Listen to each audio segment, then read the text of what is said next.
All right, it looks like we've got 5 minutes before the opening. And what do we got going here? TSN, let me turn this volume down before it blows me out of here.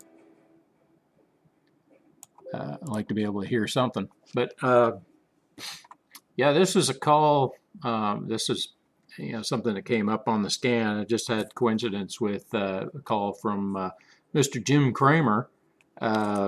He was talking about earnings being bad and all that stuff, and sell. So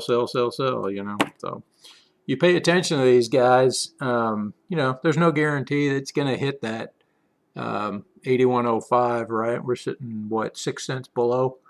There's a good chance that it does, but I don't count my chickens until that money's in my deposit. When it hits my cash account, we close that out. Hey, it's a done deal. But until that happens, anything can happen. I think it'd be down at 58 by this afternoon. Who knows? Go down and look through. Before I get started on that, let's take a look at the scan for the week. This was the only CEF that showed up. I think I talked about that on Monday because I always show this on Monday. But the scans are only good for a week. So, I mean, you can see anything that's highlighted here, we're actually involved. If we own it, it's more than likely highlighted in 1, 2, 3, 15 different portfolios. So we don't know unless we look it up. But what we're showing here is just the 3 accounts, and we just try to keep this, each portfolio that we work with, we use the same scan. So you'll have multiple occurrences, of course, but you're spreading your risk out. This is the whole idea. It doesn't make sense to a lot of people, but trust me, this is how you get 343 days without a loss. So Acre is one that we don't have yet, and what we're actually using here is a trailing stop strategy. And where is that picture? Yeah, I wanted to show everybody this too. Yes, I am an engineer. Trying to put this together to maybe some people are more visual. We still don't have the ebook completed, so we'll still going to be a little bit more time on that. We're still trying to put some more information together. Try to get it in a flowing manner because it's not to, put anybody down, but I got to dumb it down because it seems like the way I talk about it, maybe it's not as easy to understand, and maybe I just gloss over stuff because I've been doing it for so long. It just becomes, natural for me. But this is a simple, you have a database, you're going to pick from stocks and closed-end funds. I mean, if you want to add in ETFs, do it at your own risk. I don't use them. Closed-end funds and stocks, that's just what the institutions play with. We want to be where the money's at. So we come up with a weekly scan. That's, our proprietary information, but you can do whatever you want. Base it on dividends, dividend amount, it's all kinds of different options. But so you break it down, and then you're going to end up with stocks and closed-end funds. And then, from that scan, what you're going to do is pick a strategy. So you're either going to, hey, let me look at that scan, right, and say, well, maybe I want to target the dividend amount. I want to go after the highest dividend payers, right? So you just say, which one's the highest? Well, there's one, right? And then you can sort this. I'm not going to sort. I keep it in alphabetical order. It's just easier to look for when I'm using a trailing strategy. So I better hurry up here. But this is just one strategy, okay? So dividend, or you can go after the yield. The yield and the dividend are not the same. So you can go here if you went after 8%, a dividend amount of 434 is only 3.1. So looks like we sold TSN. So I'm going to get on here and take a look. Let me get all these back over to Classic. It's just easier to trade off of these. Now, which account was it in? Was it this one? Nope.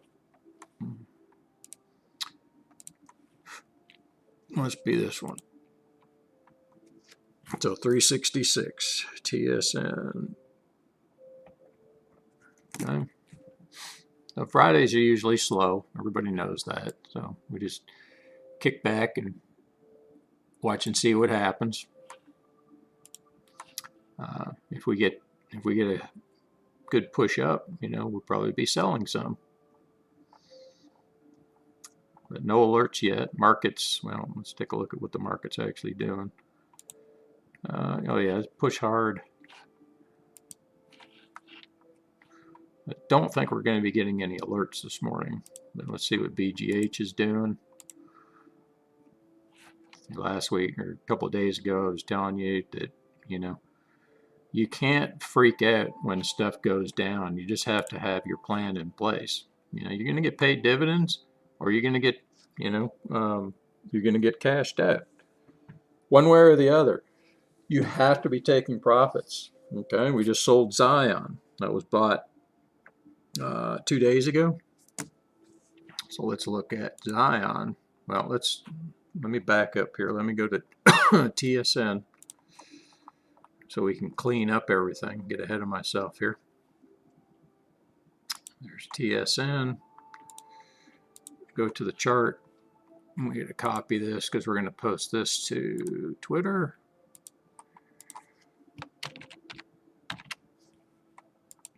Right.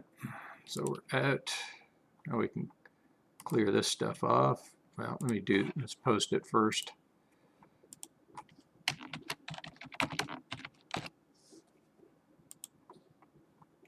And it's always fun trying to find these pictures.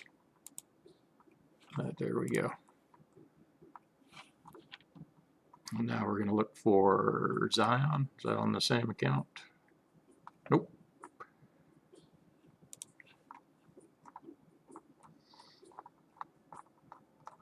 Way down at the bottom now. And what do we make off that? Yeah, 522. Oh, that's not right. Hold on.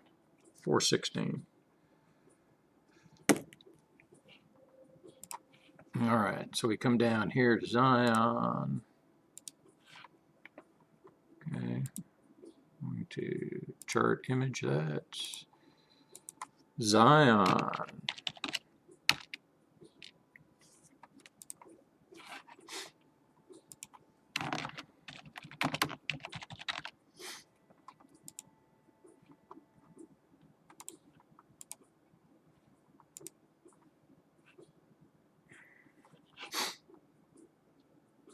All right, so we did add a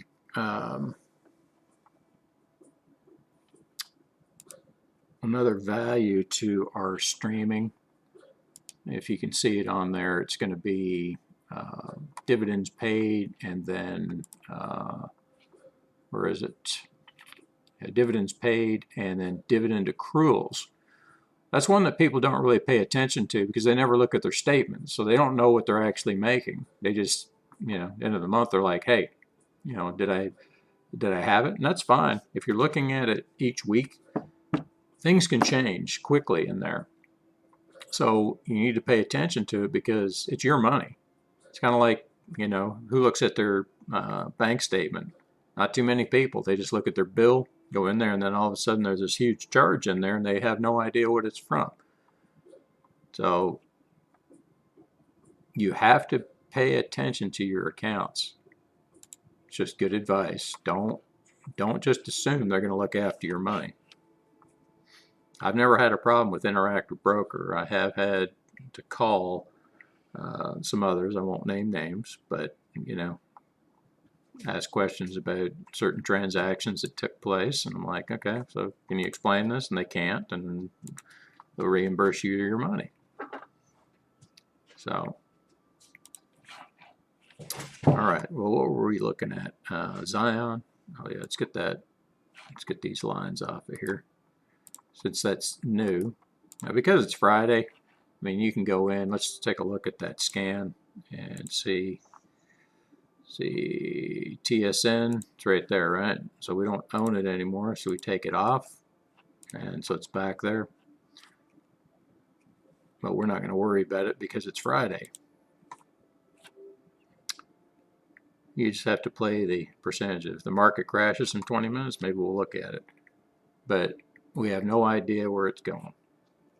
You keep that in your mind. You have no idea where the market's going. You're managing money. That's all you're doing.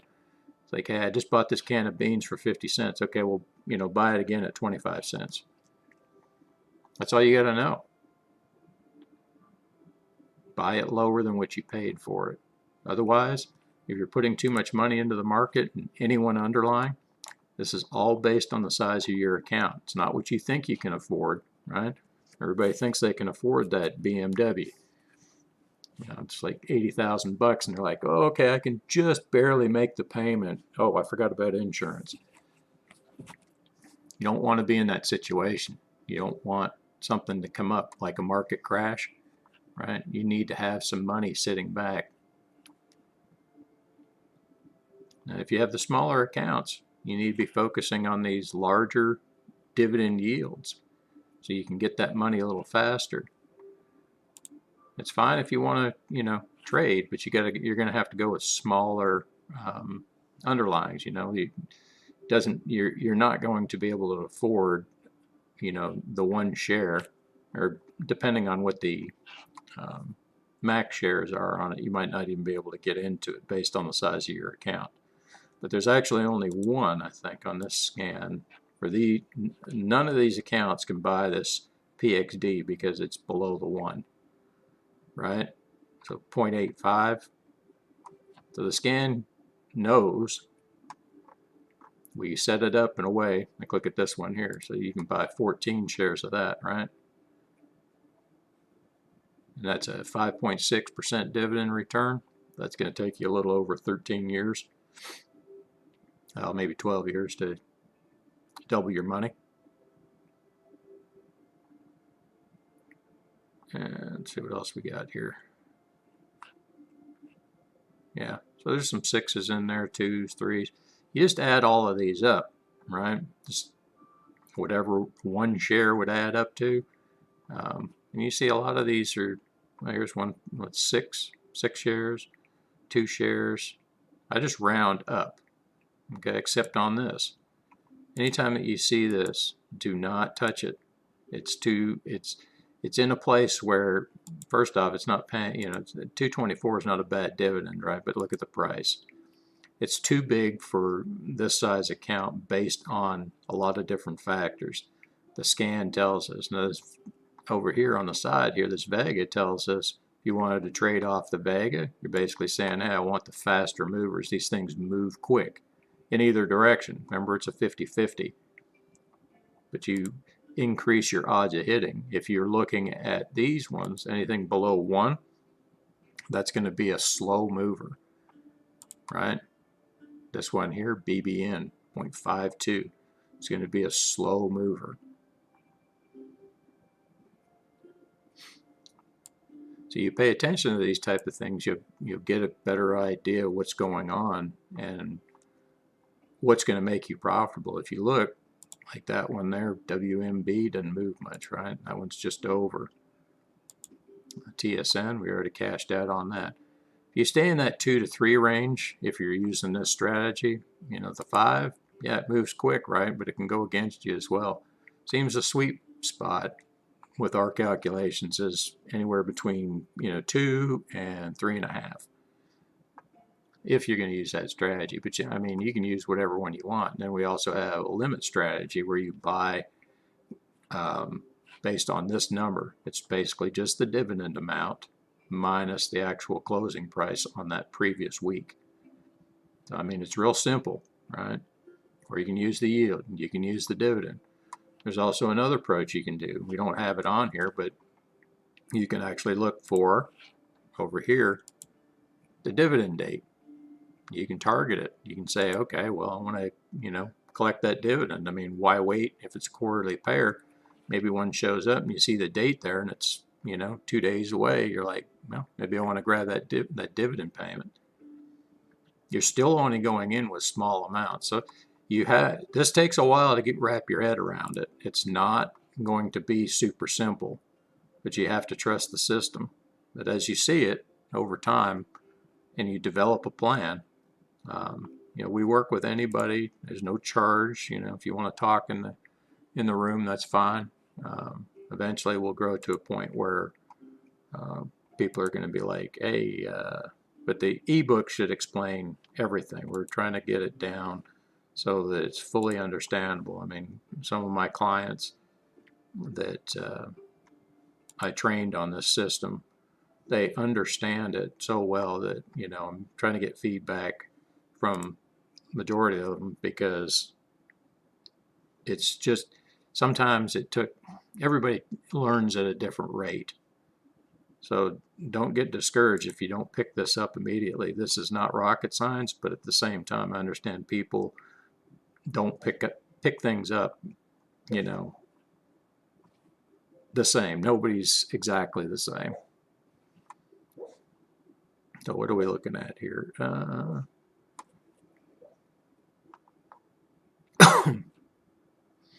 Let's go over here to Mosaic, since we haven't got a heck of a lot of action this morning. Fridays are typically like this. This is that one from a couple weeks ago. I remember it had that huge jump. We took profits on it, showed up on the scan again. But you can see, it's way down here before we could even think about getting into it. It looks like we're getting some decent movement on Honeywell.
CBU's heading up. The reason why you see that is because this was bought later. You see it probably jumped up and we had a limit order down here to get in, or we had a trailing buy in, probably, because I'm using a trailing strategy on these accounts. Other accounts, we use the limit. But it's whatever you feel like using. I mean, smaller accounts, I tend to use a trailing, just so I can get that little bit extra. And it doesn't always work in your favor, but the entry is not the important thing. It's the actual stocks that show up on the scan. And you notice you don't see any growth stocks here. Everything's a dividend pair. So we're on track to, well, right now those accounts are bringing in, what did I say that was? Yeah, 437 is just sitting waiting to be paid. You have pay dates. You have an executable date, you have a record date, and then you have a pay date. So we're just waiting to get paid. That just increases the size of the portfolio, the cash part of it. We don't reinvest the dividends. It's okay if you're, I guess, on a fixed income or something, but to me, it's just never worked out. The drip plans, they actually cost you money. If you need to understand that better, all you have to remember is, see that little green line right there? If you're buying above it, you're moving that line up. Your average cost is rising if you're buying above the line. We never do that. People love to chase the market up. That's what you're doing with the drip plan. So you can imagine the amount of people that are involved in the market and why this market keeps going up, because the amount of dividends keep getting paid. Eventually, some company's going to take it on the chin, and you'll start seeing weakness in the market eventually. But the way it's looking right now, they're going to be putting out some more stimulus. It's just their mode of operation. Now they're kind of stuck in this loop. You might as well take advantage of those dividends while they last, and because they never go away in most cases. Some companies will suspend it when the market crashes. I've been through it. But otherwise, you just don't buy any more of the stock until they start paying dividends again. Why would you? It doesn't make any sense. Latest one I remember is Boeing. I had Boeing. I think I had like 4 shares of Boeing at 300 or something like that. So I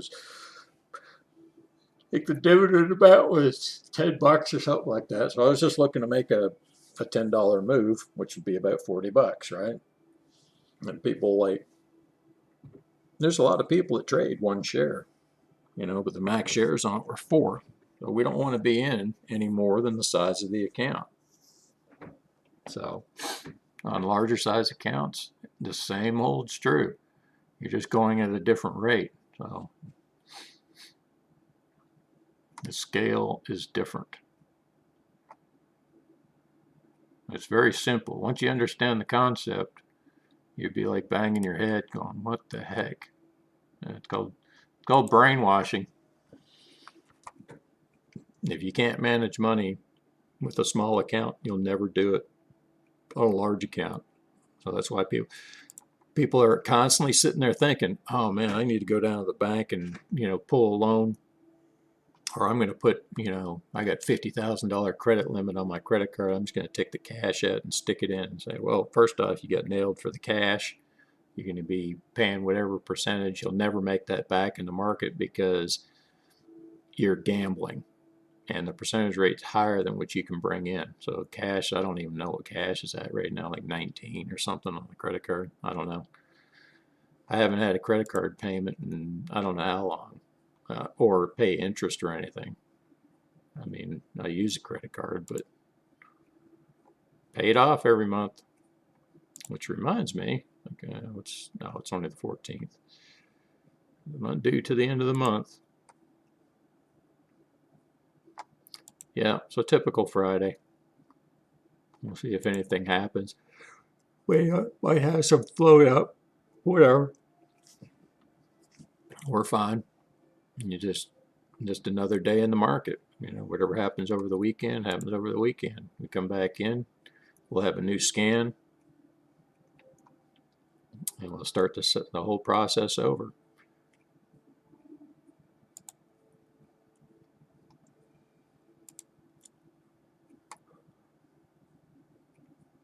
But yeah, this is why, we only got about 12 minutes left, but this is why we don't sit in front of the computer all day, because it's automatic at this point. You can't will it. You're not going to, will this to say, oh, hey, so see, we have a sell limit here because we picked this up. You can see this. This is a great example of a DCA, right? So see where the green line was? Up here, the 100%. Well, this shaded green line was right on that line, right? We DCA'd right here, so it cut it in half. You see the difference? See there to here to here? That's the halfway point. This is what I talk about the mean, right? This is your mean. This is your average cost. This is where you base your decisions off of. Doesn't matter what the price is. The price is, it's pointless to sit there and think about what direction it's going. What you have to be able to do is make this decision. If it goes up, it's simple. If the price goes up and hits your limit, 64.30, you're out. If it goes down to this point, this is where you buy again. That's simple, right? Don't complicate things. Don't start putting shit all over your charts. The charts are a fool's game. Everybody's using the charts and everybody's losing money because it's something that happens you want to believe that it works, right? So you're gonna believe it. What works is math. Putting a line on a chart, I can call it whatever I want. It doesn't mean anything. It's how you're looking at it. People swear by this stuff, right? But then what do? They put a stop in. Why? Because they're not 100% confident. I don't use stops. Therefore, I don't lose money, right? If I'm going to lose money, it's because either the company goes out of business or or some regulatory bullshit happens and you're caught with your pants down because you weren't checking your statements. I mean, either way, or if it stops paying dividends and I just sit on it, right? But how much am I going to be sitting on? It's not going to be much. I mean, we can go through these accounts here. I don't know. This one doesn't pay dividends. There's one, two. Oh, I'm sorry. This one pays. Well, I can't tell if this one pays dividends or not. We'd have to go over here. So we can look and see. Okay, here's one that doesn't pay dividends.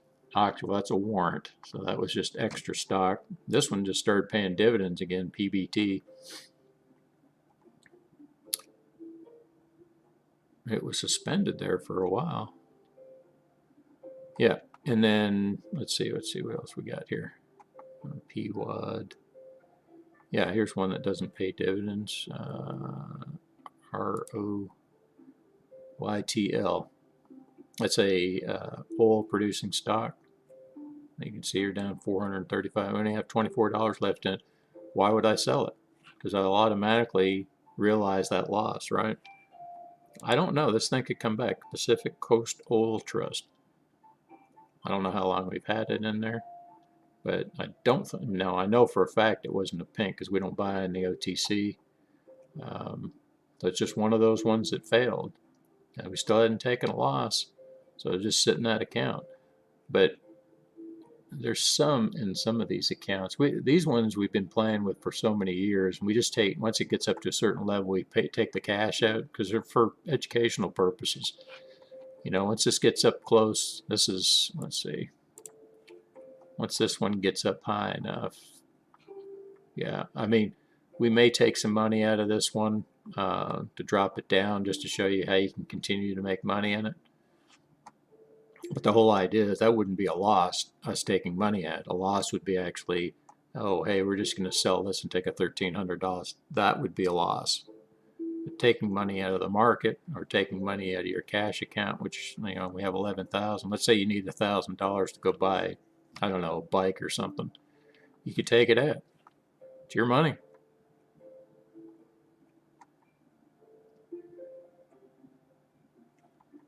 All right, XEL.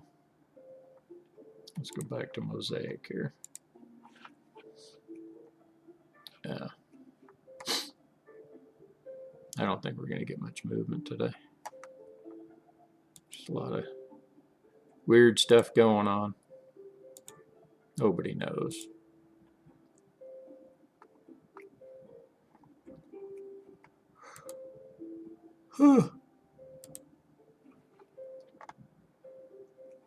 Yeah, I got to get on this ebook.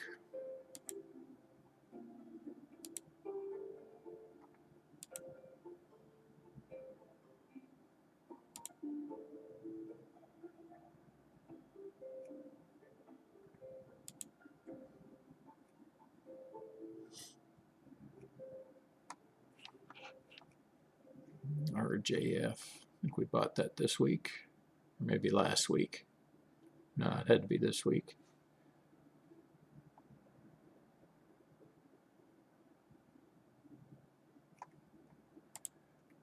Murphy Oil.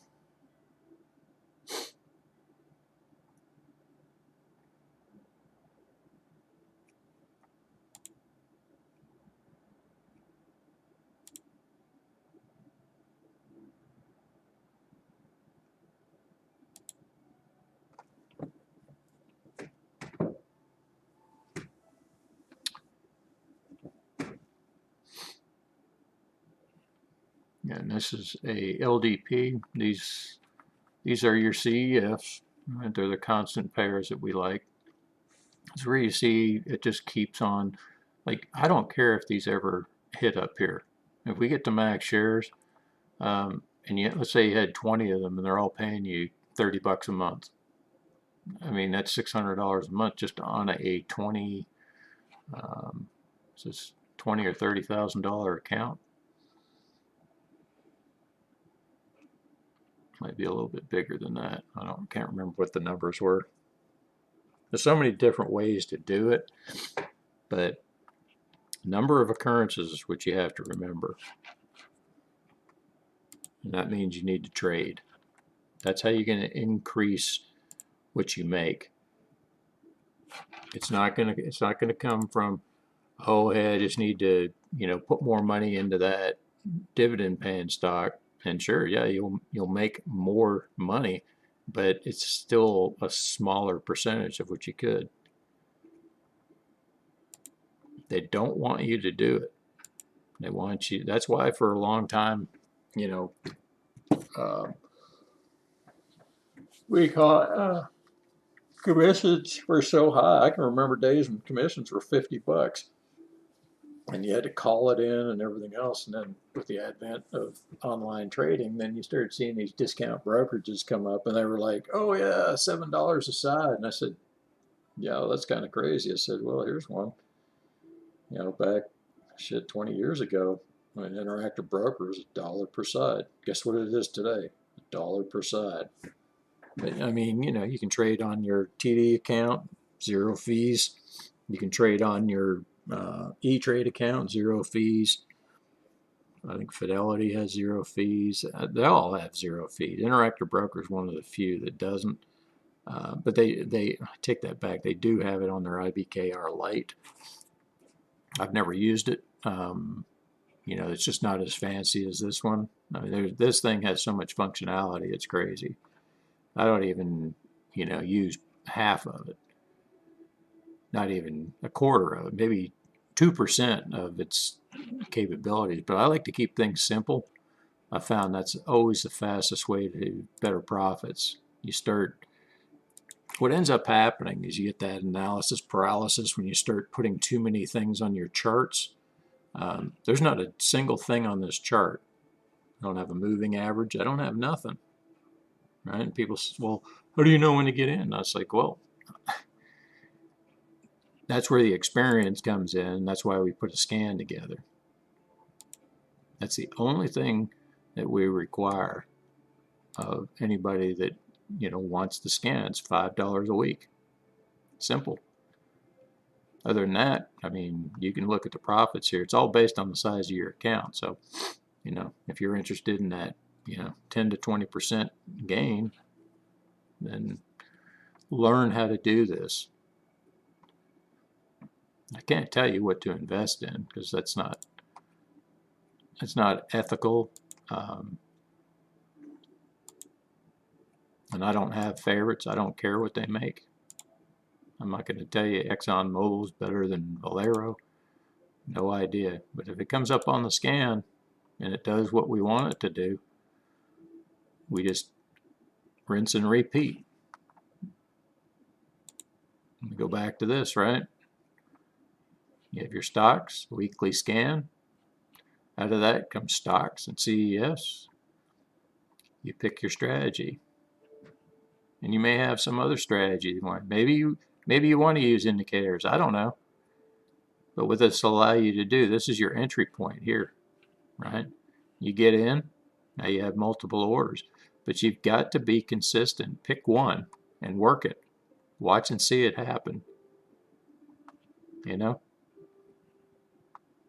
So then what ends up happening is if you have dividend paying stocks, if you didn't close, right, on the sell limit, let's say it doesn't go up what you expected or what you wanted to profit.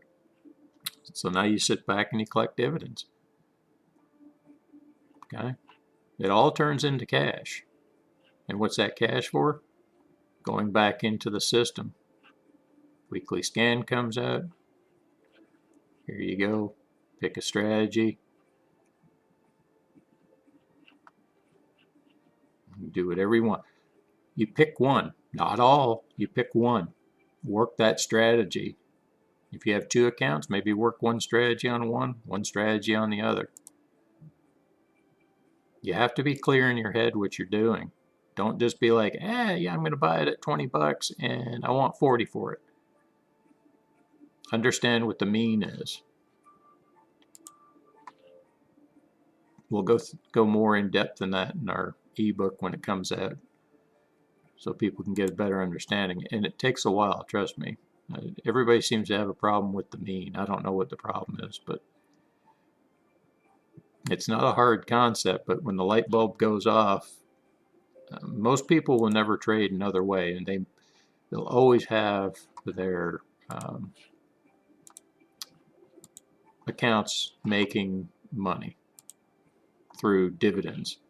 And a lot of people, I mean, we still trade options, but on larger accounts. It's just smaller accounts. It's a fool's game, because if you end up getting options put to you, it takes up too much of your capital, and then you end up taking a loss because it moves against you and you get worried. And if you're at your limit, when you're here's the deal: if you're forced into a situation where you have to come up with more money, that's when you start losing money, because you make bad decisions. You're like, well, if I just did this, well, that wasn't part of the plan, so you deviated from the plan, and that's where you get hurt. You shouldn't really be trading options unless you actually have a really, really, really good understanding of what it means, because it's leveraged money. They like to call it more efficient use of money. I can't disagree with that, but the problem with the terminology is it leads you to believe that it's better, and it's not actually better from the standpoint when you take a loss. It's more, it's a double-edged sword. It's more efficient because it's leveraged money at the win, right? But because it's a double-edged sword, it's more efficient at taking your money as well. So it's still a 50-50. The probability, you can look at all the Black-Scholes models, all the stuff. Sorry, I'm eating peanuts. I'm hungry. But what it comes down to is, can you manage that money? Or in the case when you're buying an option, are you losing your capital slowly?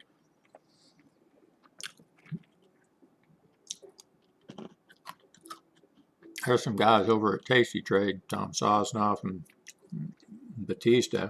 I don't know these guys personally, but I've watched them just for, entertainment more than anything, because they're pretty funny. But they trade a lot. They've been, floor traders and everything else. But I don't agree with taking losses. I think it's, I wouldn't say disingenuous, but you have to understand that the way options work, you're going to take losses, whether that be through higher transaction fees and the number of occurrences that you're going to need to make. It adds up pretty quickly.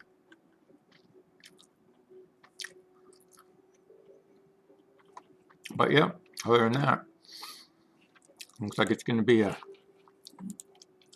slow rest of the day. So we're going to call it, and we'll be back this afternoon to wrap up the week. We'll see what we ended up. So so far this week, we're total this month, we're up 860. And yeah, we're about halfway. Halfway. Works for me.